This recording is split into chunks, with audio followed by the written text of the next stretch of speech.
Okay, we're up. Ready when you guys are. All right, everybody, I'll now call the Planning Committee meeting of Barrie City Council to order. Welcome. We have all 11 members of council and our executive management team and city clerk, of course, participating remotely due to the COVID-19 physical distancing measures in the order in council.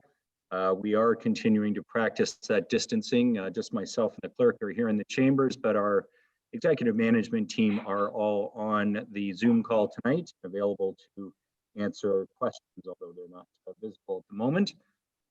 We will hold our planning committee meeting tonight and our general committee meeting immediately afterwards in accordance with our typical procedure, which means we will start with the consent agenda in both meetings. So tonight on planning committee's agenda, we did originally have two staff reports.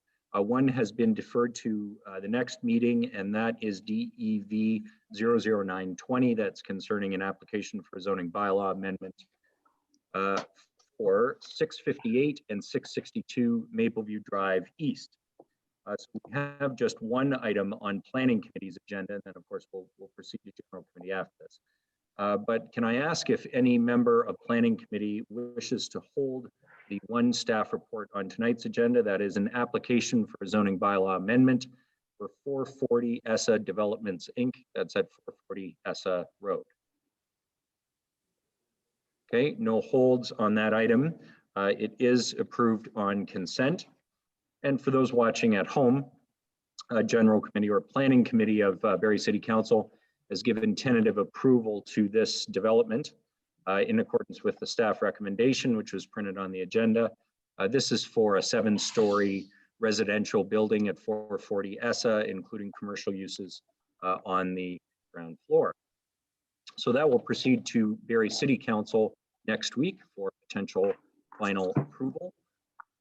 It means we do not have any other items to be discussed in the planning committee meeting tonight. Inquiries will be done during the general committee meeting.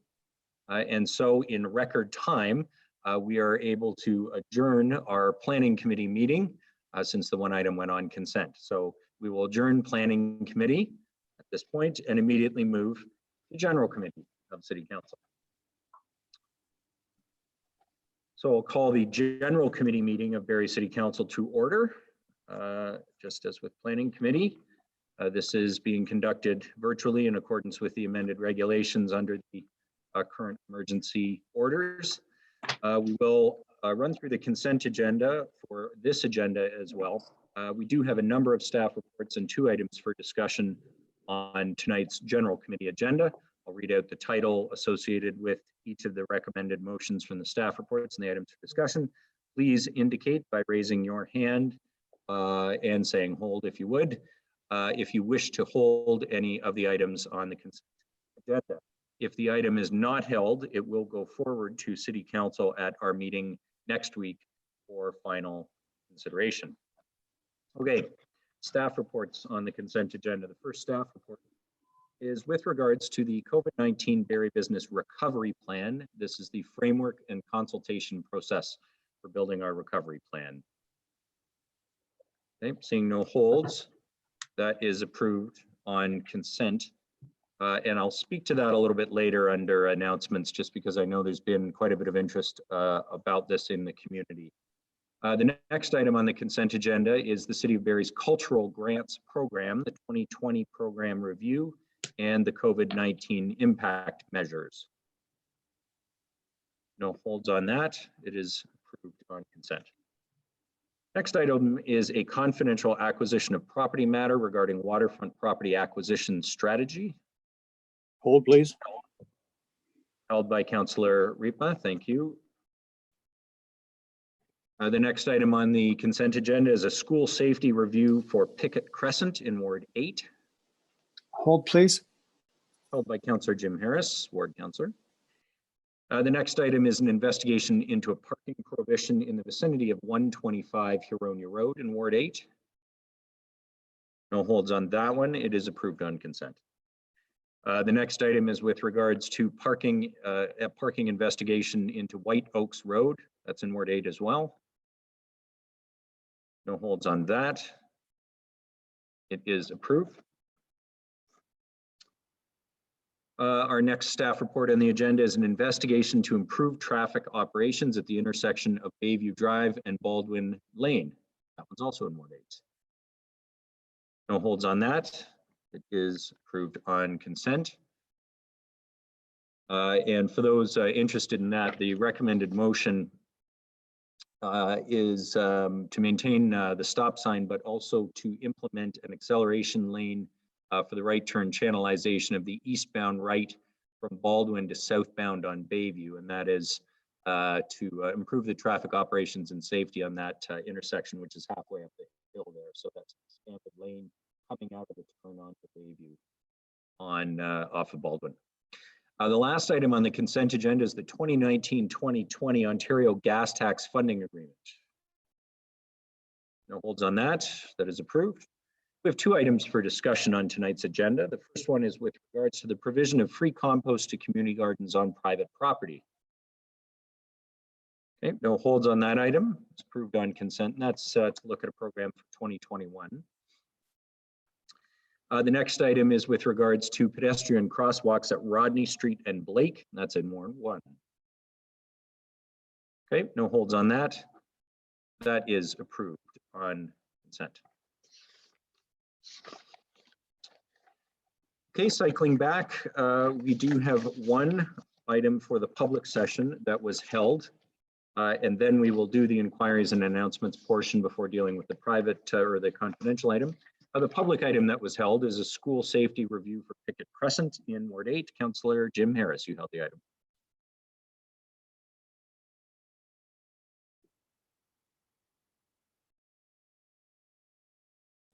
Sorry for that delay, a little drama. Thank you, Mayor Lehman. I held the item for the purpose really of recognizing this particular effort. It was it's called On the Move, and it was an effort that was initiated by the Simcoe Muskoka District Health Unit in partnership with the Simcoe Muskoka District School Board and the City of Barrie, and also with students, teachers, staff, and parents at schools.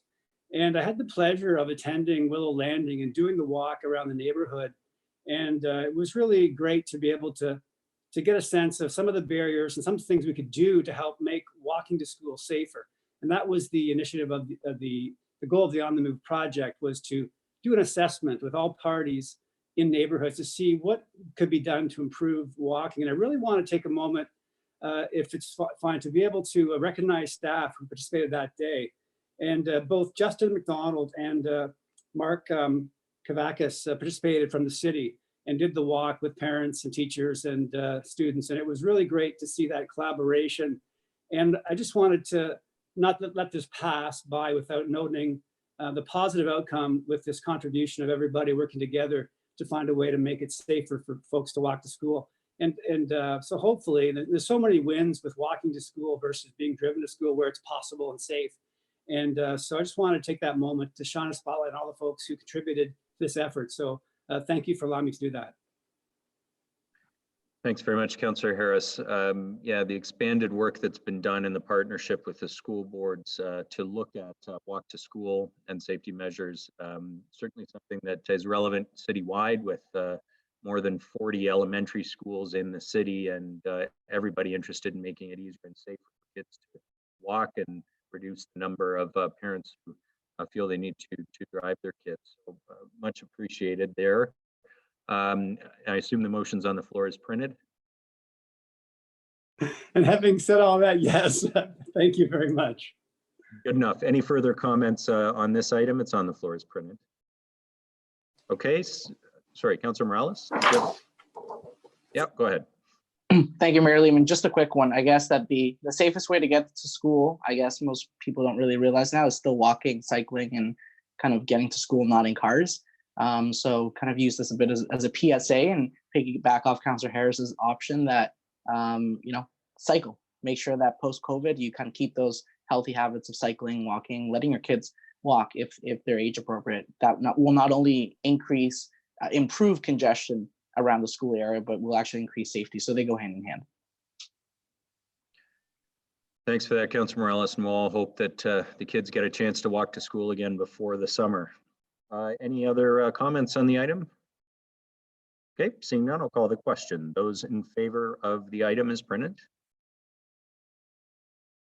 Any opposed? None. That carries.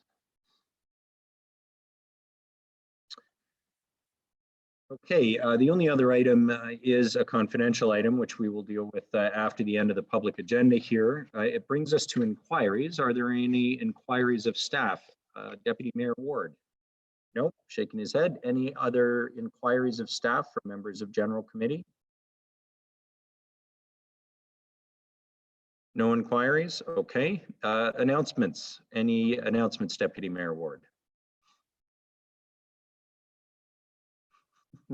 On just the Ontario announcement. Okay. No announcements from Deputy Mayor Ward. Any other announcements, members of General Committee? Councillor Jim Harris, go ahead. Hi, Mayor Lehman. I will defer to you, but people probably wonder why there's a bit of green in the picture tonight, but I think you were going to talk about Children's Mental Health Week, so thank you very much. So I just actually, why don't you go ahead, Councillor Harris? You were the one who very kindly reminded us all of the opportunity today to recognize Mental Health Week. So go ahead. Thank you very much. So this is a very important week for mental health. It's both Children's Mental Health Awareness Week and Mental Health Awareness Week, and one of the initiatives that's been popular the last couple of years is to shine green. Shine green to show your support for mental health awareness, Children's Mental Health of Ontario. And so that's my fabulous green tie and my green jacket are in support of Mental Health Awareness Week and Children's Mental Health. And thank you to all the councillors who are wearing green. And I know that our city clerk, Miss Wendy Cook, is actually also not on camera tonight, but she's wearing green. So thank you, Miss Cook. And I know, and I appreciate all my colleagues on council supporting mental health. And I can see you all wearing green. So thank you so much. And we all know, given the COVID-19, the importance of mental health has been highlighted, and we know it's been highlighted many times over the years with Bell Let's Talk and lots of initiatives. And even looking back, I received a wonderful notice on my Facebook, which is one of the nice things about Facebook. You get these wonderful reminders of things in the past. And it was a reminder of Mental Health Awareness Week, Children's Health Awareness Week 3 years ago, and it had Zach Hofer and at the time, Advocate Supreme Natalie Harris, now Councilor Natalie Harris at City Hall, and there with Mayor Lehman supporting Zach Makes Tracks. So this community has done some incredible things in support of children's mental health. And obviously the beds at RVH were a huge gain for our community, being the only LHIN without children's beds in the whole province of Ontario, which is incredible oversight. And thankfully we now have beds locally. So to everybody, mental health is part of the overall health. It's health from head to toe. So thank you for supporting mental health and children's health in Barrie and our community. And thank you for listening. Thank you, Mayor Lehman. Thanks, Councillor Harris, and particularly important right now. There's just no question about the stresses that the pandemic restrictions and distancing have put on everybody, and to the organizations in our community that are continuing to help by helplines and by virtual supports and continuing to deliver their programming as best possible under the circumstances. We owe them all a debt of thanks, and showing our appreciation with a little bit of green is the least we can do, for sure. So thanks for reminding us of that, Councillor Harris. Any other announcements, members of General Committee? Okay, seeing none, I do have a few. I wanted to just jump back to note an item that was passed on consent tonight, which is the Recovery Action Plan framework and consultation, because there has been quite a bit of interest, and pleased to see that already many in Barrie's business community have reached out to the city saying that they have suggestions or ideas around local initiatives. The framework that Council has given tentative approval to tonight includes a critical path in Appendix A, which speaks to putting a plan together in the course of just 1 month. And the lead on this, as you might imagine, is our Director of Business Development from Invest Barrie, Stephanie Schlichter, and her team will be working with industry associations and stakeholders in 6 sectors in the Barrie economy. I did want to make note that this recession or situation, I mean, we're still in very early days, but certainly the economic damage is obvious and well known. It is quite different than previous economic recessions. The sectors that are impacted this time are quite different. And that means the recovery and stimulus initiatives are going to have to be broader and different. It is a time that calls out for creativity, but most of all, us to listen to our business community. And so I'm very pleased that this was put together and given tentative approval by General Committee tonight. It would see the team here at the city reaching out to people across the community, the business community by sector, to say what are the local initiatives and or city related policies or procedures or programs that might help. But also what can we advocate for with our friends at the province who have asked for our input, and organizations like the Chamber of Commerce who already locally have been doing work on this for several weeks. The idea here is that the consultation will occur in a very compressed period of time, the next few weeks. It will include open consultation with the public. So for those out there who are interested in contributing to thoughts around recovery planning for our local economy, there will be a dedicated email link, and we will be promoting that as an opportunity for anybody to give us thoughts. But of course, we do want to target those business sectors that have been particularly hard hit and solicit their input. So that was given tentative approval tonight by a general committee, and there will certainly be lots more on this in our future cycles of council. Councillors ourselves, the 11 of us, will be playing a part in this, given a questionnaire that we can use to reach out to people in our own wards and in the broader business community to get the benefit of their advice and suggestions as well. Then this will all come back after our staff and some members of the local business community have had a chance to formulate some proposals. That will come back to general committee for discussion in about a month's time. So hopefully coinciding well with the gradual process of reopening the economy. A couple of other notes. The City of Barrie has launched Community Heroes, an online campaign to showcase our appreciation for the many acts of kindness that members of the community have experienced or undertaken during this unprecedented time. You can submit your stories, your nominations, share pictures at barrie.ca/heroes, or use the hashtag BarrieHeroes on social media. In a related note, we are joining communities around the country in recognizing Emergency Preparedness Week this week.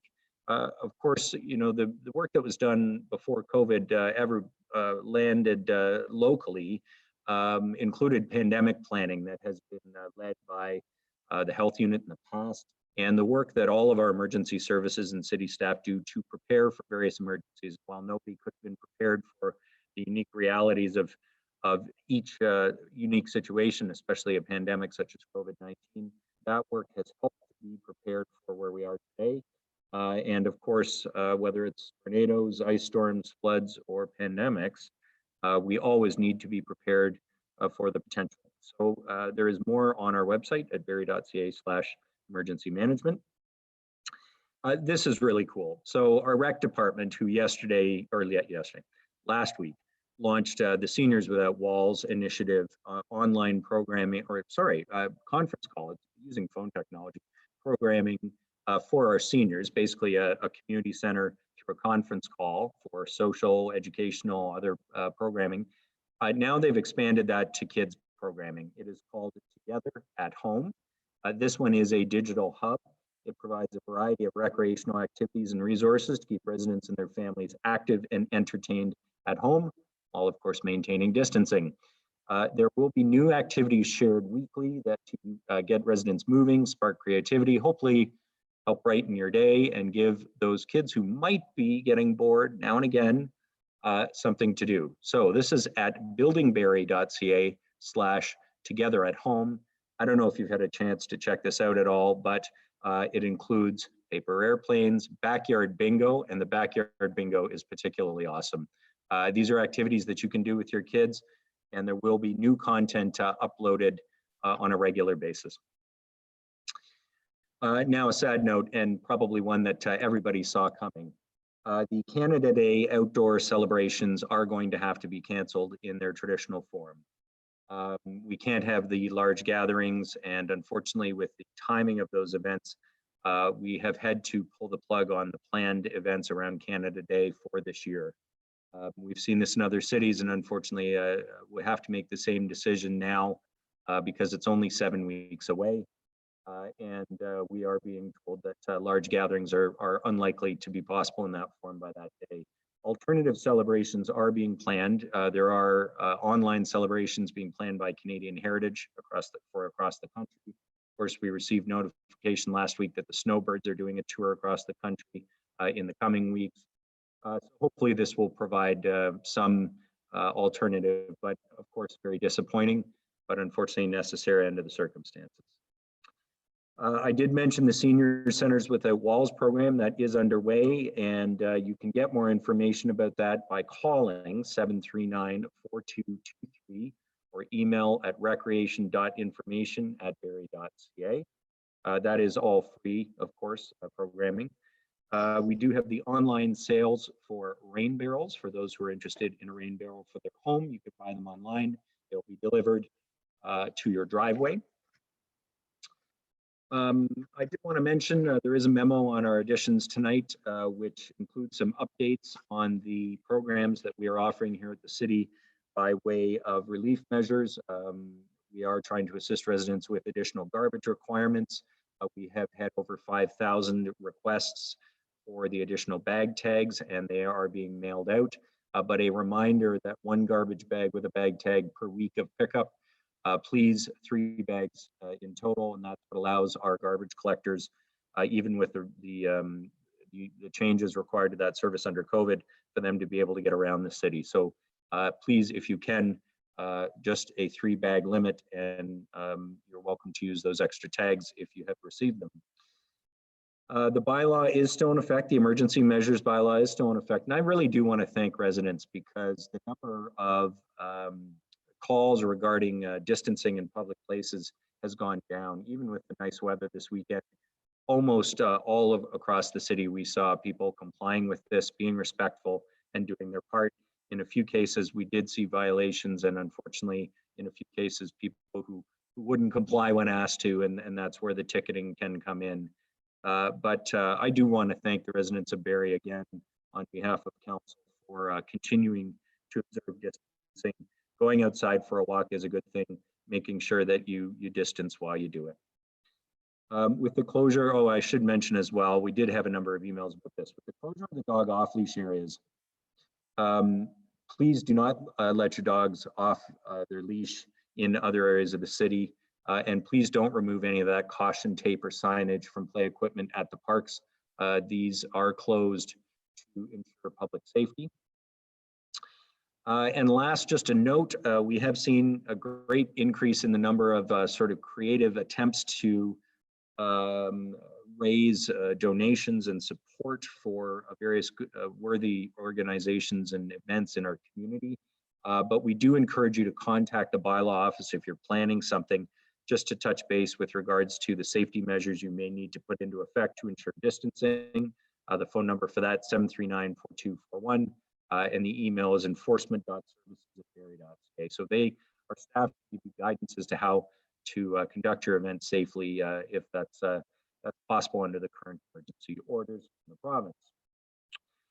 Okay, members of the General Committee, on our public agenda, that brings us to the circulation lists. Do any of you, any members of the General Committee, have comments regarding the circulation list from April 27th? Okay, seeing none. Tonight's May 4th. Any comments on tonight's circulation list? Okay, seeing none. I will need a motion to move in camera to discuss the confidential acquisition of property matter, waterfront property acquisition strategy. Moved by Councillor Kungl. I'll call the question. All those in favor of moving in camera, please indicate. Are any opposed? None. That carries. And we will now move into private session. Thank you to all those who watched tonight on the live stream. And we'll just pause for a minute to disable the live stream and allow us to go in camera. We'll see the public, see all of you out there next week for Barrie City Council at this time.